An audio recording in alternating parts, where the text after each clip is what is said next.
This was my Go whenever you're ready and I'll put it. Good evening, gentlemen, and welcome to Bridgwater, the LA maybe. We have Foz, Rasan, Dallas, Goliath, and Drizzle. Yes. Tell us a bit about yourselves, guys. You know, first time over in the UK? Very first. Yes. This is our first time in the UK. Wow. And, yeah, from America. We came a long way, but we've had a blast so far. And, yeah. We played a few shows and it's been really great. Awesome. And it's not where you're from, the Carolinas, yeah? Mm-hmm. It's not what one would associate with rock and roll, maybe like the East Coast of New Jersey or LA out on the West. You'd be surprised though. We got from our hometown Jackal. Okay. No, I don't. We've got a lot of metal bands come out of there, so they just escape and then forget about us. Yeah. But we do have a lot of country. A lot of country. I love country where we're at. Yeah, and that's something that comes into your music, not the actual country element, but the countryside. You know, a number of your videos, there's that big, expansive countryside. Is that something, a deliberate vibe, or? I don't know if that's so much deliberate as it is just sort of the area that we live in. We got a lot of, open spaces and mountains and, kind of just feature what we can without traveling hours and hours, I guess. So it comes across absolutely beautiful. I mean, there was a lyric video, was it Peace of Mind? Mm-hmm. And you got those swooping drone shots down the highway, and it's just like, wow, I want to be there. That's right here to thank for that. Yeah, that was. We do a lot of stuff. We're very DIY. We do a lot of stuff in house. We do all of our own artwork, logos, merch designs.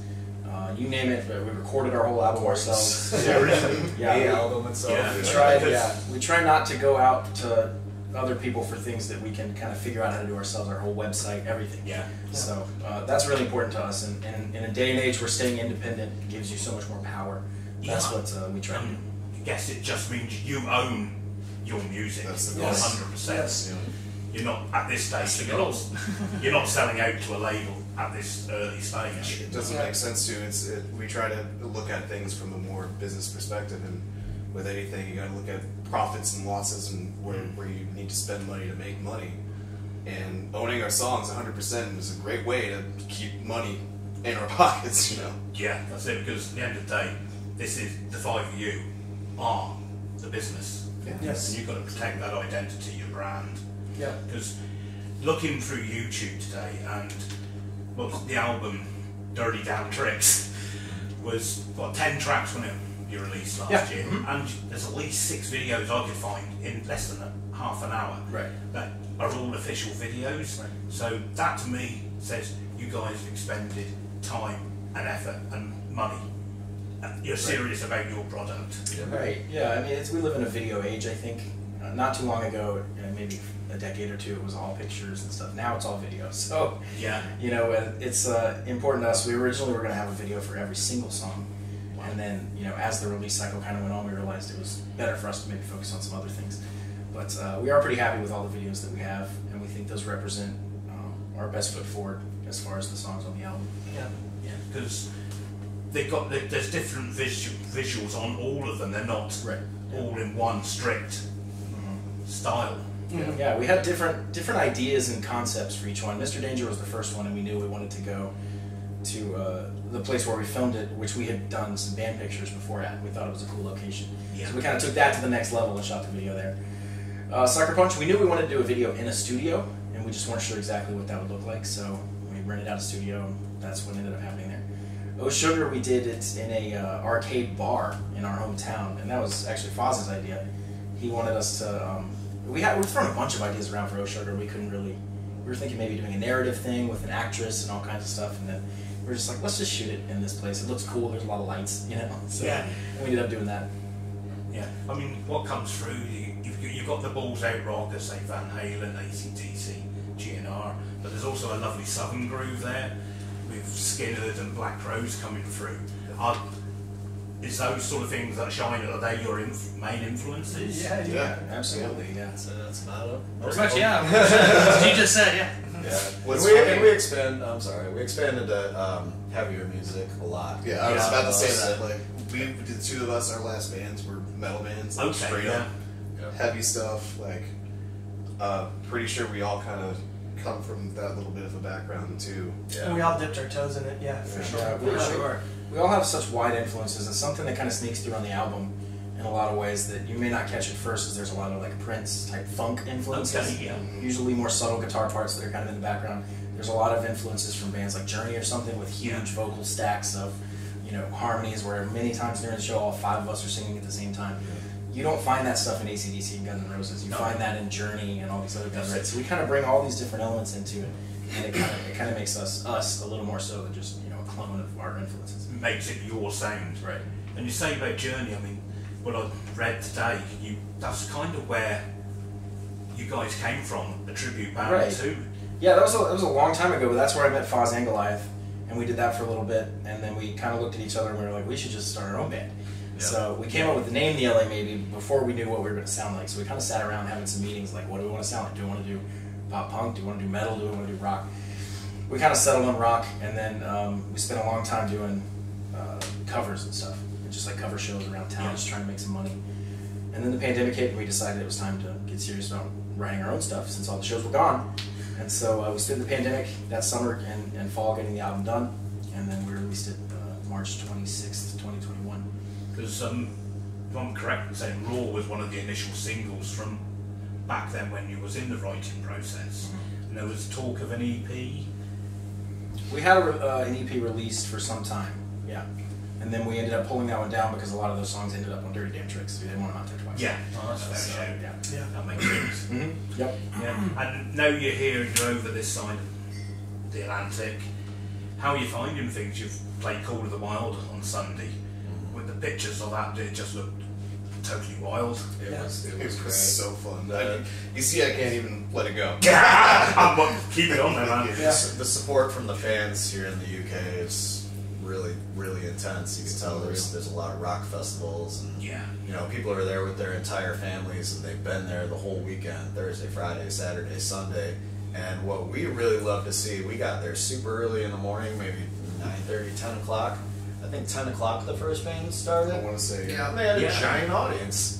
Where we're at 10 a.m., it's not. We have 3 or 4 people. And granted, there was a lot of hungover people still in their tents, it was a lot. but that's a great sight when you see that many people at 10 a.m. wanting to listen to original rock and roll music.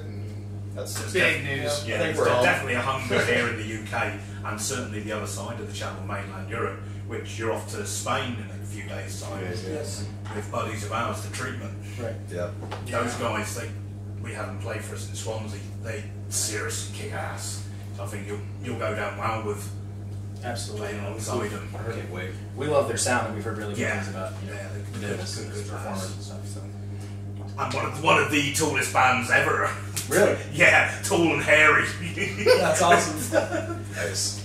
But yeah, I mean, so you've come across, you've had a couple of lineup changes. I understand you've lost Josh, your keyboard player, and Goliath's come in to replace Alfie, who recorded the album with you. Right. And you just see this now being a more consolidated Oh yeah. Yeah. type It's of nice. unit. Yeah, it's This nice is a lot as we kind of move through the tour. Sometimes I sit back and I think like, yeah, this is the group of guys I want to do this with. I wouldn't want to trade any of them for anyone else. This is who it needs to be right now for sure.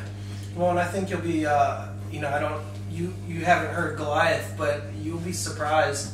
You know, I said this in all the other interviews too. He can do the grit that Albie had, but you'll notice on tracks like When I'm Gone and Peace of Mind that there's this cleanup that happens there that just fits the song so beautifully. And yeah, you'll you're gonna like it. He's exactly the vocalist we need. I'd also say that 5, 6, maybe even 7 of these songs were written or in varying stages of completion before he left. So he was the original person for those songs. The last 3, 4, whatever it was, were written with Albie, and that ended up making Dirty Damn Tricks. But a lot of these songs he's no stranger to, and he helped write a lot of them. So and then we had Albie come in, he recorded the album. We didn't really get a chance to tour or anything with it, and then he left us in September just because of scheduling conflicts and things like that. So we got Goliath back, and there was really no. Pretty seamless. Yeah, it was very seamless. We just jumped right back in, and we've played shows where people didn't know there was a singer change. They loved the album, they saw the show, didn't realize it was two different people. Yeah, I mean, I look back today and tried to piece together what had happened, and I thought, dude, did the original singer just grow a bigger beard? Yeah. Immediately. There's people that have watched the videos and don't seem to notice the difference. Which is why we didn't make some big grand announcement or anything. We wanted to kind of just move along. Yeah, and not a big deal. not play on it. It's just here we are now. The five of you. You've got over. You're touring. Obviously, It's more like just come to the shows. You know, come to the shows, and then you'll see, you know, people. We all hear with our eyes, and you know, just make the show happen. yeah. And that's where it's at. Yeah. So one thing that's exciting too is you're going to be here. And we haven't announced any dates yet, but you're going to be hearing him soon on a deluxe version of Dirty Damn Tricks. Which do you want to go into kind of what we're doing on that a little bit? Yeah, it's gonna be sure. it's gonna be the Dirty Damn Tricks Deluxe Edition we're working on right now. It's gonna have 5 extra tracks on it. 2 of them are gonna be those what we're calling demos, which were from the original EP with Goliath singing, Yeah. and 3 acoustic versions. One of those acoustic versions is a brand new song that has never been released. Nice. So you get 5 little bonus tracks there on the Deluxe Edition for a total of 15. So Yeah. Put us down for a copy of that. We'll we'll have Oh yeah. One brand new one. yeah, so, brand shiny new. yeah. So we'll be playing that one tonight, by the way. Nice. 2 brand new ones for you.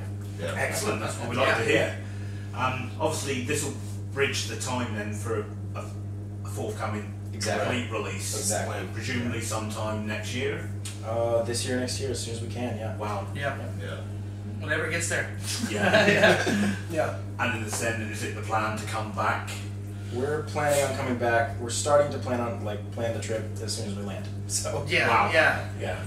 we've Now already we're been talking with our people about how to capitalize on this and make this come back the next time, make it even better. So Yeah. And it might be a year, it might be a little less than. We'll see. We'll see. You know. Yeah, We'll- definitely by next summer, I would say. Yeah. Yeah, because it's all about momentum. Mm-hmm.